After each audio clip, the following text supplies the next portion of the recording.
Chapter 5. The twins you let sit down. They didn't knock. They didn't sneak in through some trauma-riddled side door, dragging chains or slamming the walls. They waited, just outside the light, right at the edge of where your awareness blurred into distraction. They stood on the periphery like rain clouds you pretended weren't moving closer.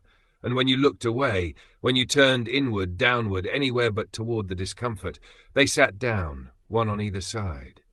They didn't ask. They didn't need to, because the invitation had already been given, in subtle ways. In the pauses you mistook for peace. In the moments you were too tired to resist your own decay.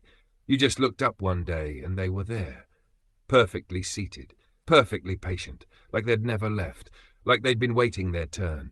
They just smile. You don't remember their names, but you know their voices. You always have. The one on your left speaks slowly, softly, always gently, doubtfully. It's the voice that apologizes before it criticizes. The one on your right speaks with rhythm, with irony, with a confidence so casual it almost sounds helpful. But it's not. It's not. You eventually give them names, not because they asked, but because it helps to name the things you can't destroy. You name the one on your left patina, because it corrodes with elegance, because it makes the rot look refined, because it's not loud, it's cultured, and it knows how to blend in. You name the one on your right rust, because it eats everything with laughter, because it mocks and clings and stains whatever it touches, because it tells you you're already ruined, so you might as well enjoy the taste. They don't argue with the names, they just smile. Like you've finally remembered what you were supposed to forget. Patina doesn't speak in absolutes. She's too skilled for that. She doesn't call you a failure. She calls you tired. She doesn't say you're broken. She says you've been through a lot. She tells you that you're doing great, considering. She rewards you for resting, then stretches that rest until it hardens into paralysis. She brings blankets. She speaks in affirmations laced with avoidance. It's okay not to try today. You've come so far already, you don't have to prove anything. Patina says the things that sound kind, even when they start to slowly kill your progress. Rust is less subtle. Rust says the things you secretly believe on your worst days. He teases you for journaling. He mocks you for asking for help. He calls your therapist the emotional vending machine.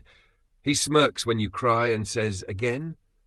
Rust is the voice that says you're dramatic, that you're attention-seeking, that your awareness is just narcissism with vocabulary. He's the one who told you not to tell them what happened, and when you finally did, he asked, "Happy now?" They don't interrupt each other. They echo, they reinforce, they alternate just enough to feel like balance. But they are not balance.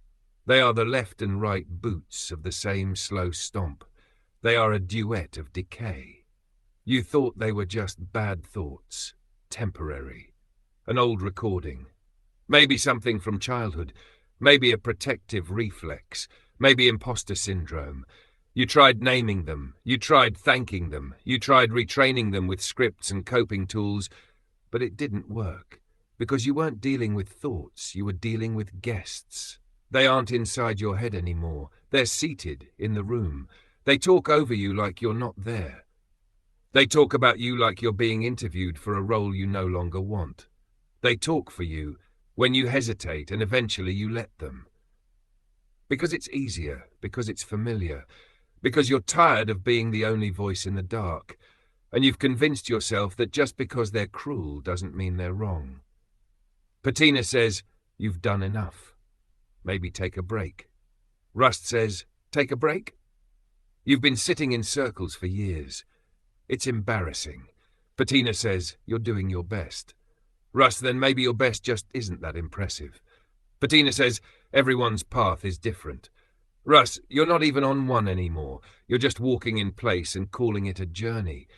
You try to argue, but they're already rewriting your sentences before you speak. Patina takes your uncertainty and calls it wisdom.